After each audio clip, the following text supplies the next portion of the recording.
Public servants, thought leaders, and experts from across Canada are reflecting on the ideas shaping public service, leadership, policy, governance, innovation, and beyond.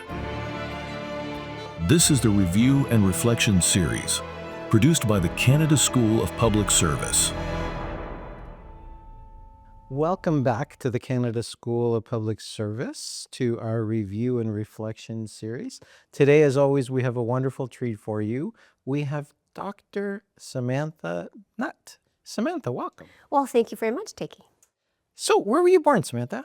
I was born in Scarborough, Ontario at Scarborough General Hospital. Oh my God, Scarborough. I know. Did you grow up there too? I did. I finished in Victoria Park. So Finch- right on the margins. Do you know how close we were to each other? I grew up in East York, and I was like St. Clair and O'Connor. Okay, that was close So actually. that's pretty close. And a lot of my relatives were in Scarborough, and they had restaurants and dry cleaners. Yeah. Well, you know, my friends in that neighborhood were all Greek, so. Exactly. So you ate very well. I did. Yeah, I did.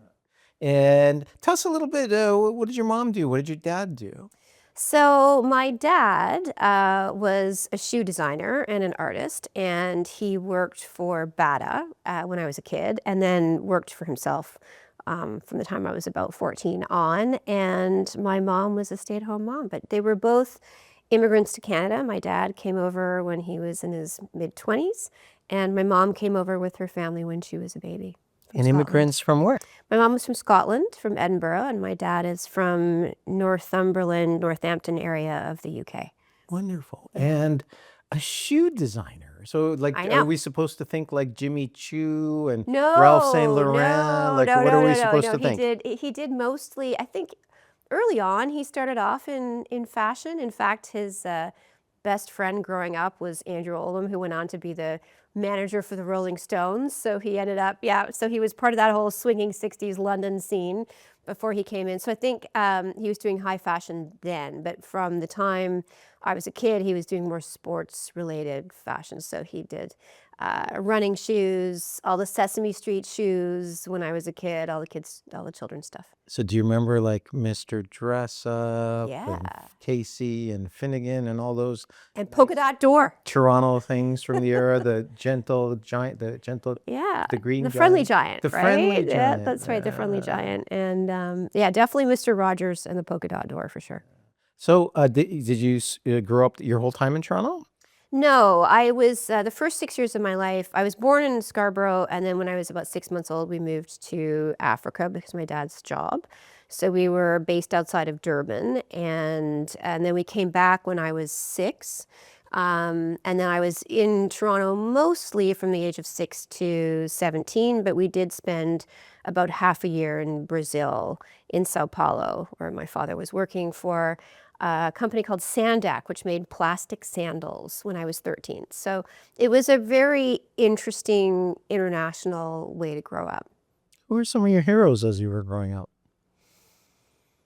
You know, most of my heroes were women who were doing amazing things, right? And so, and women who had really compelling stories. I really liked, read The Diary of Anne Frank when I was really young and found that profoundly moving. But I also, you know, I loved Margaret Atwood. I know I'm a total nerd, and actually Margaret Atwood lives only a couple of blocks over from me now, and I sometimes see her in the neighborhood, and I'm a complete fangirl all the time because I remember reading, you know, all of her books basically growing up, *Handmaid's Tale* and a number of others. And then, you know, but I was also a kid, right? So you love all the Marvel comics and Aquaman and all those things too, right? So at some point, you started thinking about your profession. You ended up in probably the most noble profession, which is medicine. Did you always know? Did you have the bug from when you were little, or is that something you grew into? No, I definitely didn't have the bug when I was little. I think, look, there's always that quintessential immigrant story where it's, especially if you're your parents were artists, and it's like, you need a solid job, right? We came to this country and sacrificed for you, and Even though we didn't know you. that's right, even though he didn't know me. And there's that achievement-oriented track and pressure for sure. And especially, again, to have more financial and other stability than my parents had been able to have, not working in a sector like that. But no, I actually, when I finished high school, I went on a scholarship to study drama and 19th century romantic English literature in the UK. And my parents almost lost the will to live. It was just like, oh no, we raised her the wrong way. She's also going to struggle to find employment and be engaged in artistic pursuits for the rest of her life. But I think ultimately, even though I went on a different path, it certainly was great training, and it's been useful. Tell us, as a little aside, tell us what your son is studying and what your reaction was. He actually is he's in the School for Dramatic Arts at the University of Southern California in Los Angeles. And he's doing a combined degree in the music industry. So I always joke that the artistic gene skipped a generation, because I can't even draw anything more sophisticated than a stick figure. And I wouldn't say I'm completely tone deaf, but some people might. People who hear me do karaoke might tell you that. So now you go to medical school, you graduate, you become kind of the apple of your parents' eye. You've got initials after your name. Tell us then what happened, because you've not taken kind of, let's call it, the typical path of an MD. It's interesting. I think my parents, one thing that was always wonderful is that they wanted me to make my own choices. And they always believed, and I think that was just how we were raised, right? In the 80s especially. It was very hands-off. Your parents didn't know where you were applying or why you were applying. It was just, oh, okay, that sounds fine. But I was always interested, and I think partly because I did have those early formative experiences in different parts of the world, and I was exposed to human rights violations and different ways of seeing the world and the challenges that people were facing. I was very interested in the intersection between health and human rights. I marched against apartheid in South Africa when I was an undergraduate student. I was part of that Live Aid generation and was exposed to all of that. And so even throughout my undergrad, I was very interested in human rights issues. And I started to think about the intersection between health and human rights, and that was one of the reasons why I applied to medical school. And it was that passion, that conviction, that ultimately led me after medical school to pursue public health and a scholarship program that I was on at the London School of Hygiene and Tropical Medicine, where I did a Master's of Science in Public Health in developing countries. And I was recruited by UNICEF to work in war-torn Somalia as a volunteer during that experience, because my thesis research was around violence and women's health and the intersectionality of that. And so it wasn't a decision. I didn't go to medical school thinking I would become a war zone doctor or run an international NGO. I didn't even go to medical school thinking that I would be doing what I'm doing now on any level. It was just a series of incremental shifts in my perspective and the things that I was exposed to that led me to this place. So tell us now a little bit. You are the founder of an incredible little, well, it's not so little anymore, NGO called War Child Canada, also War Child USA.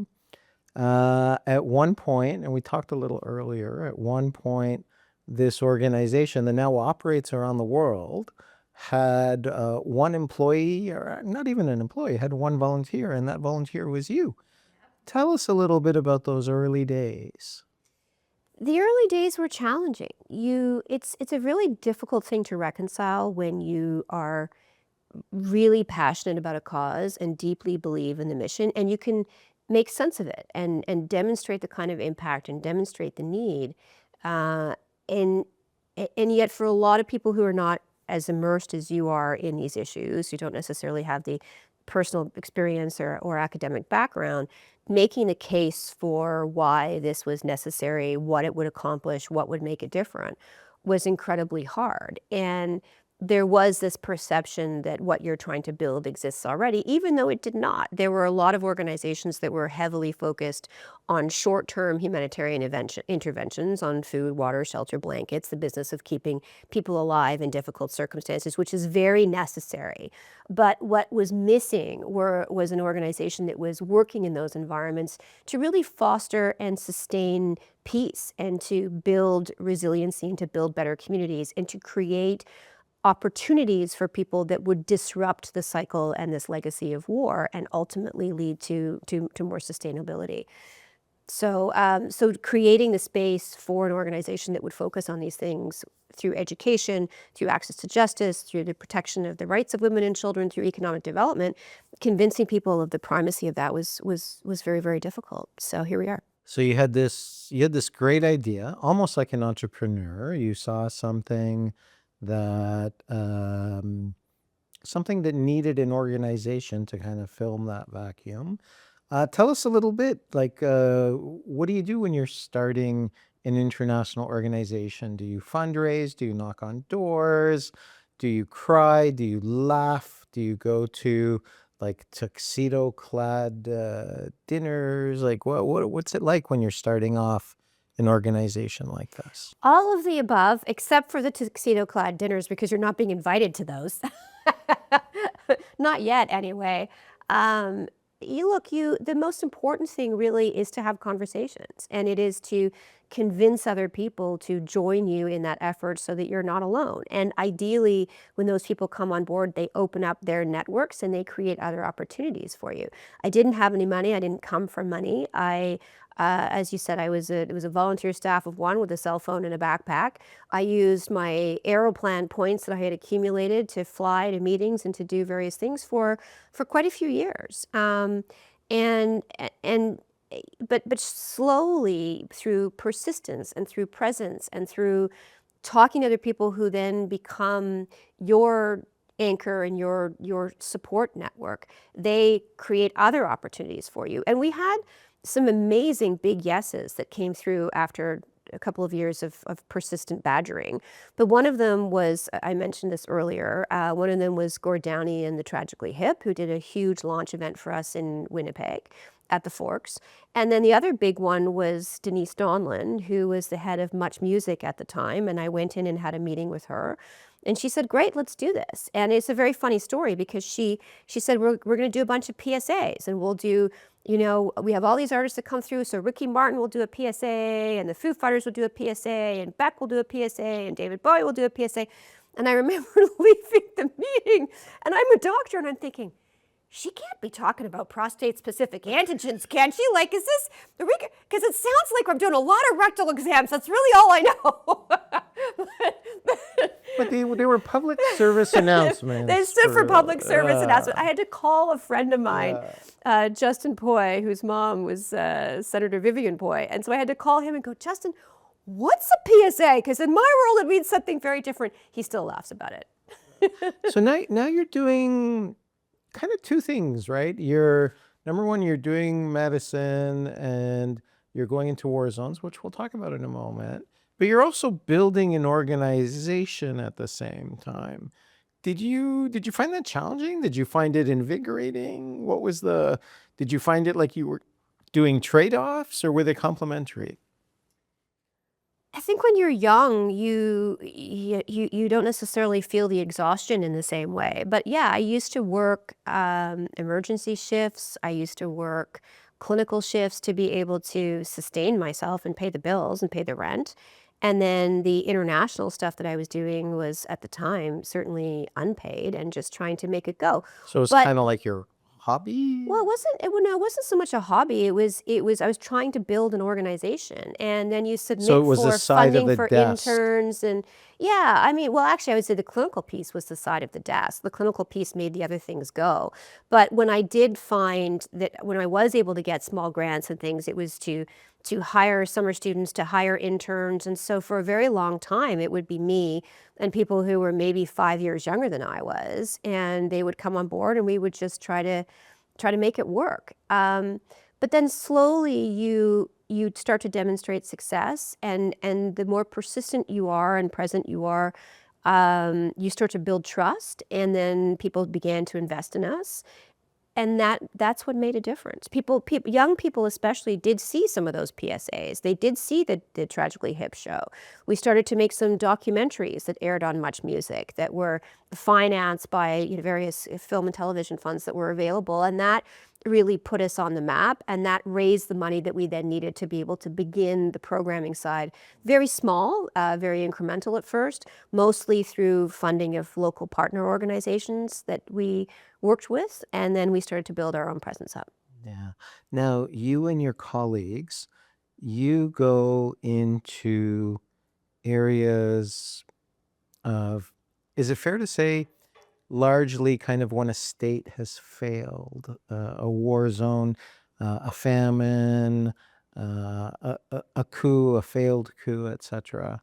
Uh, Tell us a little bit about the first 2, 3, 4 times you found yourself in that environment.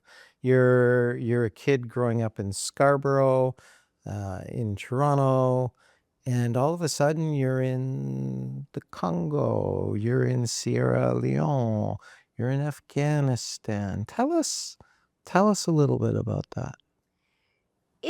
Well, nothing, first of all, prepares you to be in a war zone. And I think that honestly, it's one of those things that if you think about it too much, you probably wouldn't do it in the first place. And for better or for worse, my first experience in a war zone was in Somalia during the mid-90s, during the famine. It was the second wave of a famine to grip the country. And I was, as I mentioned, recruited by UNICEF because my thesis work was very much aligned with, they were doing a major review right on the heels of the Rwandan genocide of the operations in Somalia. This was right after the troops were withdrawn that were deployed during Operation Restore Hope.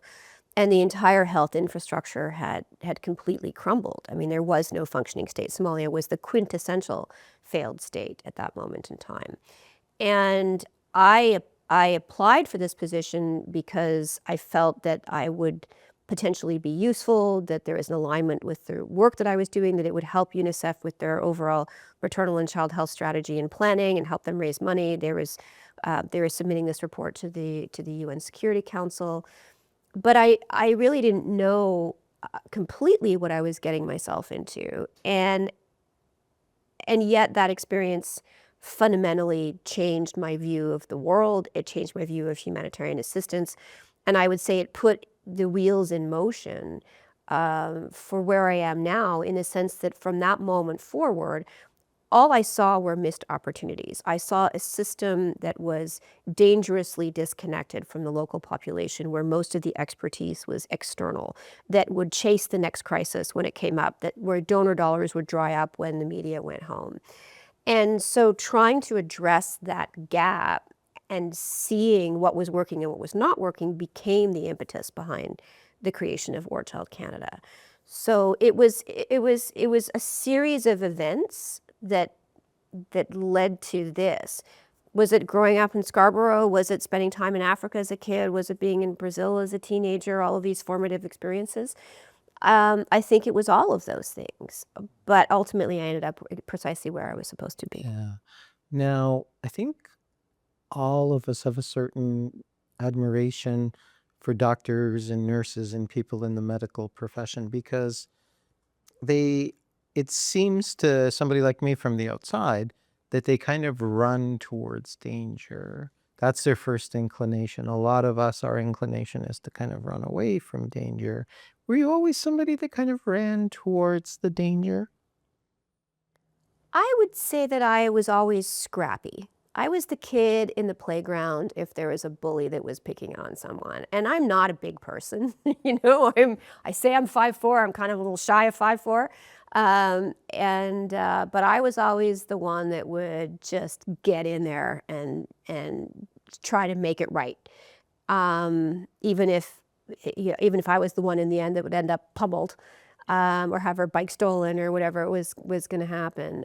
So yeah, I wouldn't say I run towards the danger. I take my security very, very seriously. And as an organization, we obviously take our security very seriously. There have been instances where I have been caught, where the front line ended up right on top of me in those moments. car ambushes and other things like that. But in general, I think that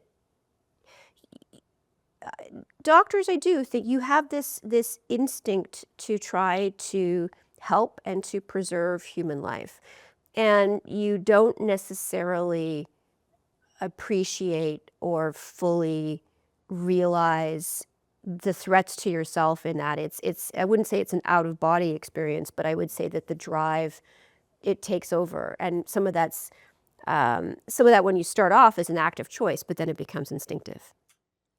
And I think a lot of us, when we see stuff like this, I mean, we grew up at roughly the same time. Like, is it like MASH? Is it like, what's it like? Well, I'm a public health doctor, so you don't want me anywhere near an OR, that's for sure.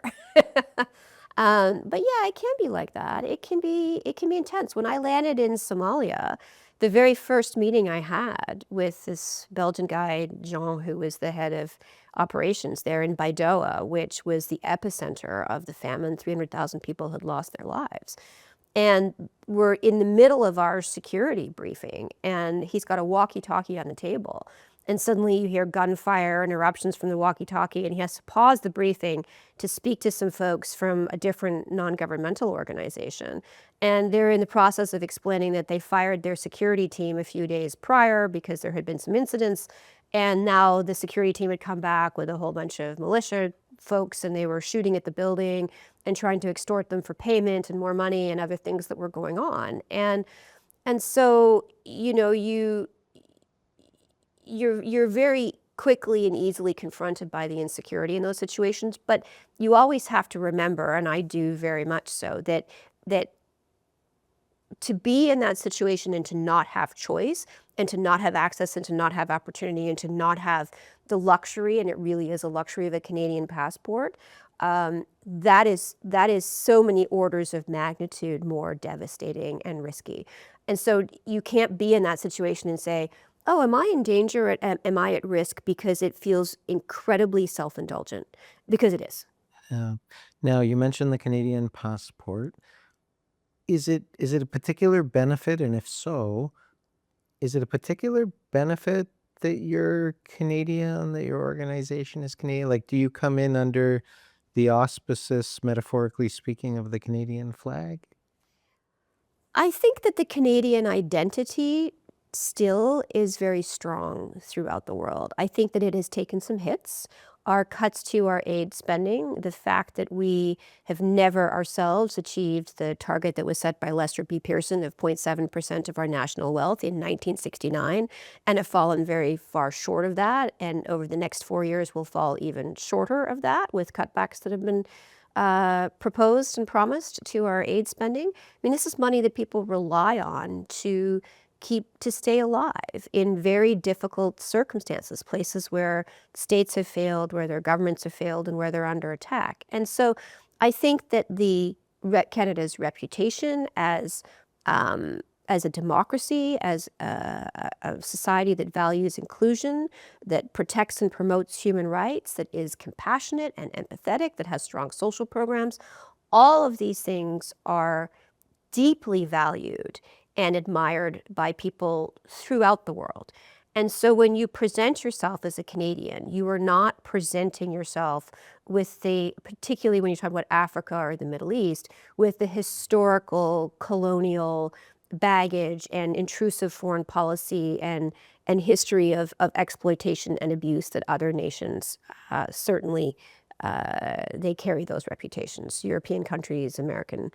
And so that definitely helps. There is this sense that Canada is something to be admired, and that Canadians are trustworthy in that context. That isn't to diminish our own complicated history of colonialism and our need for Indigenous reconciliation, for sure.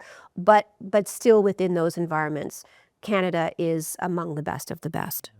Now we're sitting here, we're having this conversation in kind of the first half of 2026. The kind of the zeitgeist is very different now vis-a-vis aid and security. We are very much now in the world of security first, security trumps everything. To the extent we talk about targets of GDP, we talk about targets on the other side of GDP.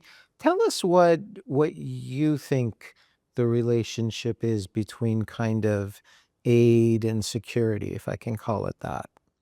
Aid and security are completely and inextricably linked.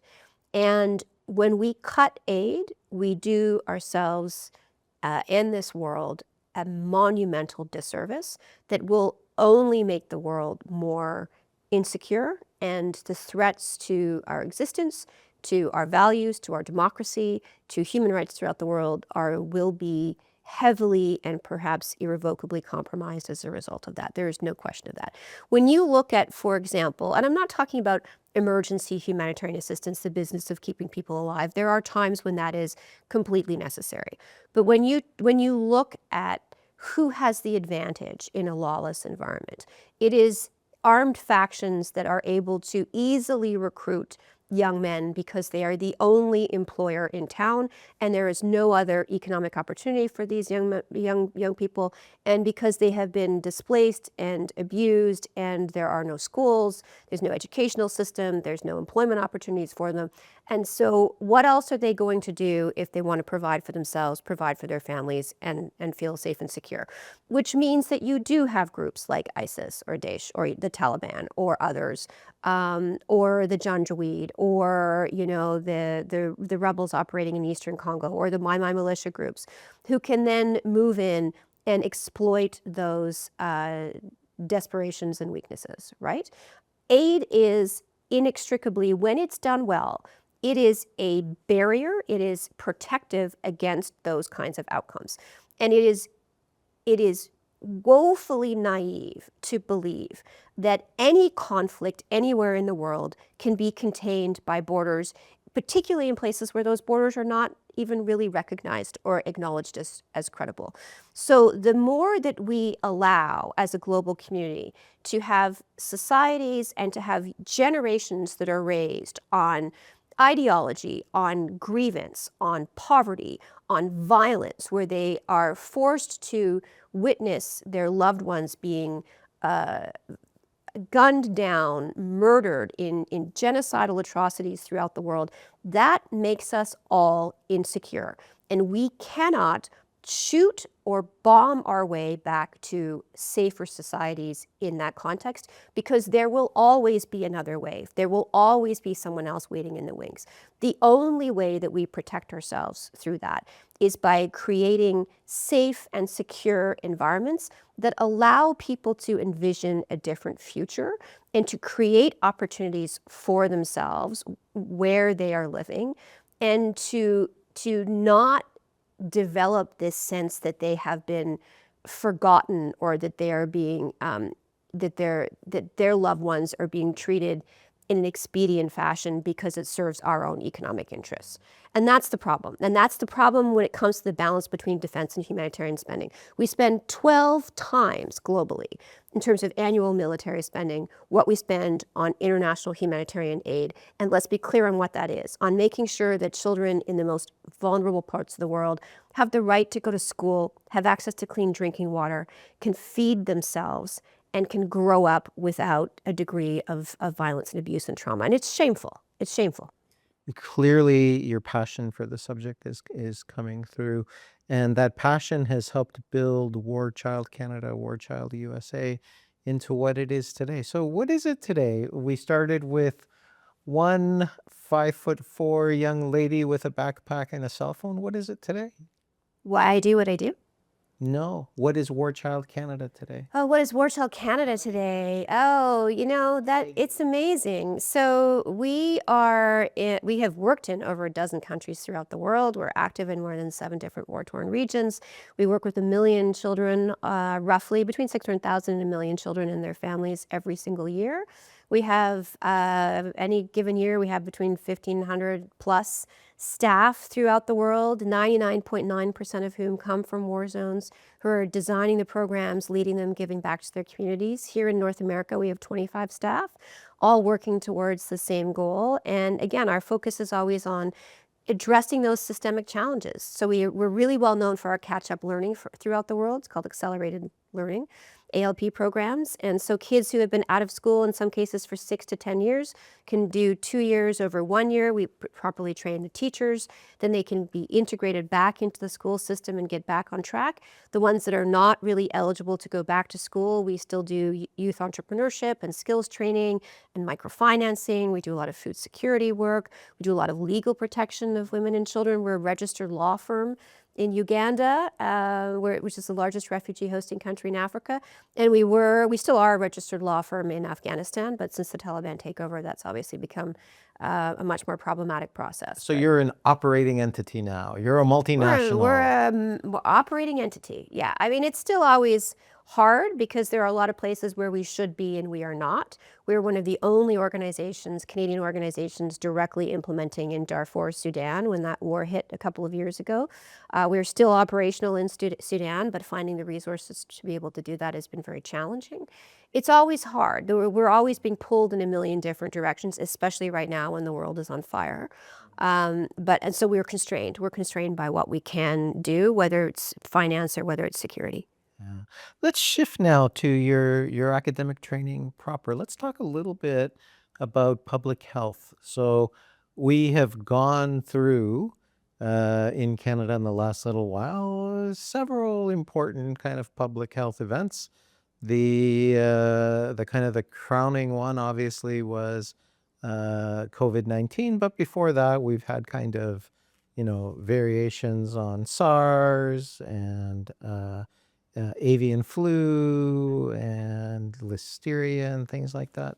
Tell us a little bit how you see the public health universe in 2026, because it seems to me, as you mentioned earlier, a lot of these things, they're not really subject to being contained by borders, and the world is not necessarily as nice, as kind, as safe as we would like it to be.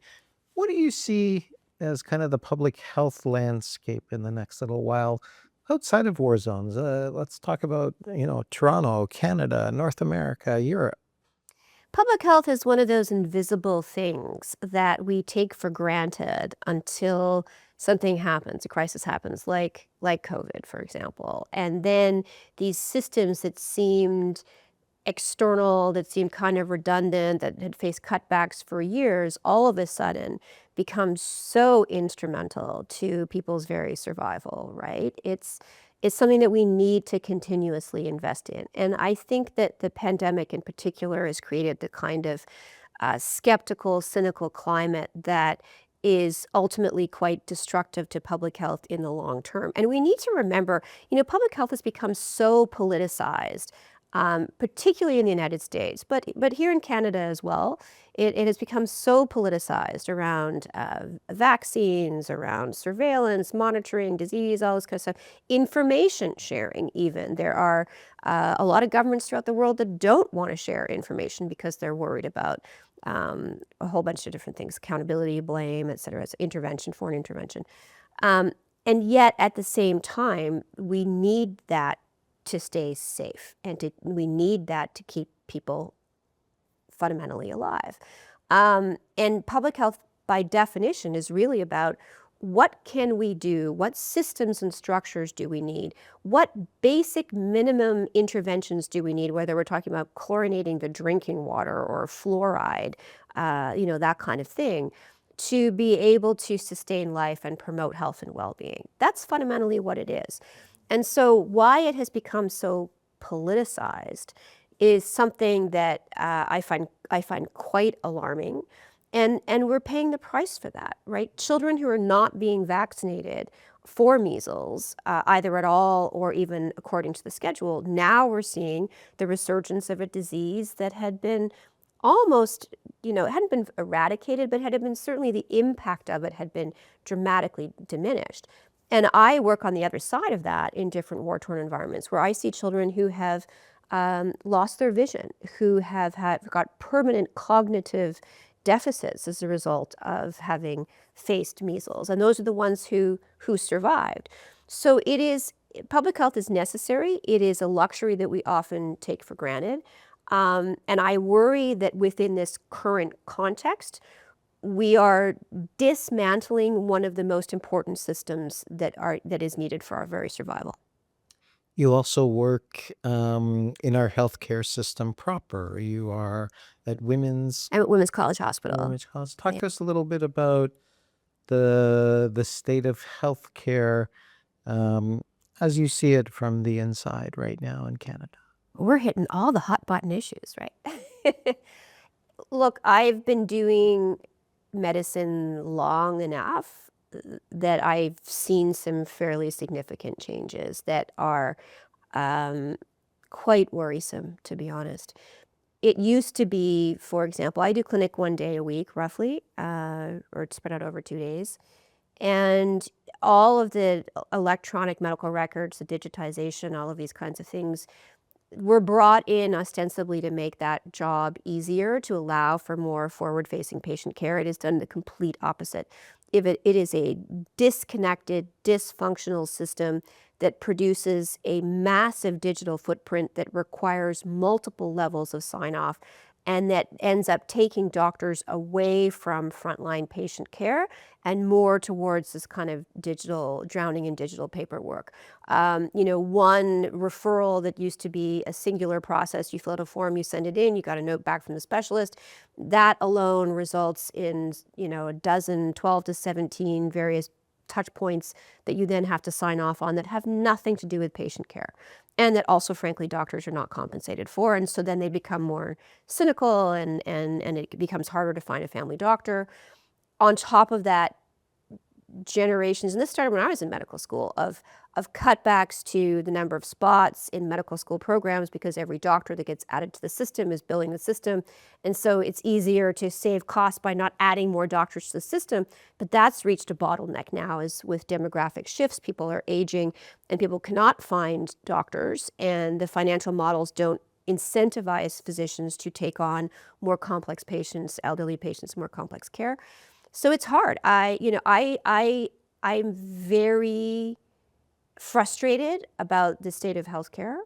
I think you've got great people on the front lines doing as much as they possibly can, but even making the system work is so much harder than it was. To get somebody treated on time, to get them seen by a specialist, to even find a specialist who will see them. A process that used to take days can now take weeks or months. And it's you're playing with people's lives. And I think most Canadians would exactly echo what you said, which is when you finally do get somebody on the front line, they are amazing, amazing. The doctors, the nurses, everybody. But it's the kind of getting there. I know it's a complicated answer, but you kind of implied that we're drowning in bureaucracy. Are we drowning in bureaucracy? On the medical side, I would say we're drowning in the technological advances that were put into place with the best of intentions, but that have created an extraordinary bureaucratic burden that I think was not fully appreciated at the time, especially because the system is so disconnected. Even within medicine, for example, you as a patient, you do not have a complete copy of all of your reports and all of your results. It doesn't follow you. It is attached to whatever system you have integrated with. So it sits with your family doctor, who may be on one system, maybe on a TELUS PSS system. But then if you go to a different hospital, you get seen and they have a different system altogether. That system doesn't communicate with this system. You can communicate with it through 3 different, logins and this and that, and try to find and transfer. And you don't have 20 minutes to sit and hunt for these results when you're sitting there looking at a person. So yeah, that's part of the problem. Yeah, and our audience knows that well because we talk about that in different contexts, most specifically about information even within the government of Canada, that one department does this, another department does that, a third department does a third way. You got a little pin on your left lapel. Talk to us about that little pin. Well, I was very honored to receive the Order of Canada about Can you tell us roughly how old you were, if you don't mind? 40, I think. That's Yeah, pretty young 39 for an maybe. order. Yeah. 39. Talk to us about the phone call. Talk to us about it. I mean, it's wonderful when you find out they call you and they tell you that they're putting out an announcement and your name's going to be in the newspaper, and it's great. It was a wonderful thing to do. My dad passed away about 8 years ago, and it was a wonderful thing to be able to do while he was still alive. It meant a lot to him to be there for that. It meant a lot to me as well. So it's nice. I'm a very proud Canadian. And there's nothing that makes you prouder of this country and understand what a great privilege it is than to be in some of the environments that I have been in. I wake up every day knowing how lucky we are. I look out over the Canadian Shield and the Canadian landscape and meet with Canadians right across the country. And the fact that we live with relative peace and security, the fact that our democracy, despite its flaws, still functions, the fact that our public service still functions and is recognized as the gold standard, or truly is, throughout the world. These are things that are worth fighting for, and they're things that are worth protecting. And so when you get a little pin like this, you're just reminded of what it means to exist in service of this great country that we have. And we're gosh, you just have to look at what's going on to the south of us to realize that we should never take this for granted. Dr. Samantha Nutt, Fellow of the Royal Society of Canada, Order of Canada, medical doctor, founder of War Child Canada, War Child USA. Maybe most importantly, daughter of immigrants that done good. Thank you so much for spending this time with us today. Well, thank you for having me.